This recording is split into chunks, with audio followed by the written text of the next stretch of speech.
પણ 1 કરોડપતિ લોભી માણસ, અતિ લોભી અને પાછો કરોડપતિ. અને આમ તો પૈસાવાળો એટલે જ થયો તો લોભી હતો એટલે, બાકી દિલદાર હોય તો એની પાસે એટલા બધી સંપત્તિ ન હોત.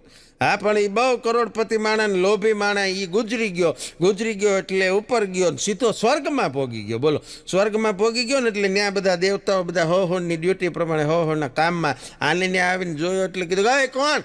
એ કે હું પૃથ્વી ઉપરનો કરોડપતિ છું. તો ઓલા દેવતાઓએ કીધું કે પૃથ્વી ઉપર ભલે કરોડપતિ હો, પણ અહીંયા એમ સીધું સ્વર્ગમાં એન્ટ્રી ન મળે. અહીંયા બધા એના રૂલ્સ રેગ્યુલેશન હોય કે હા, એમને એમ સીધી તને થોડી અહીંયા સ્વર્ગમાં જ એન્ટ્રી મળી જાય. તે કેમ તારી હાથે નક્કી કરી લીધું કે મારે સ્વર્ગમાં જ જવાનું છે?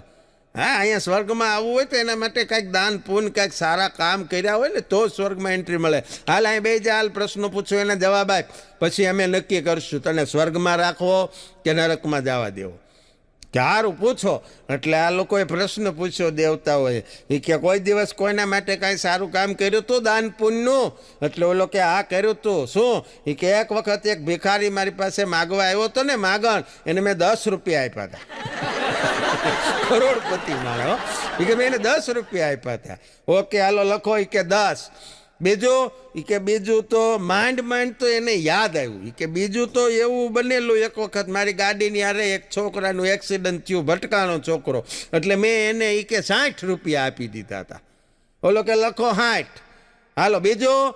એ કે બસ બીજું તો કાંઈ યાદ નથી આવતું. દેવતાઓએ નક્કી કર્યું કે 60 ને 10 70, આને 70 રોકડા આપીને નરક ભેગો કરો. વાત મૂળ 70 રૂપિયાની જ છે ને, એનાથી વધારે કંઈ કર્યું નથી. એમ સ્વર્ગમાં સ્થાન ન મળે ભલામણા, નીકળો. અને રજા આપી દીધી એને, ત્યાંથી નરકમાં મોકલી દીધો. પણ આ વાત જોક્સ છે.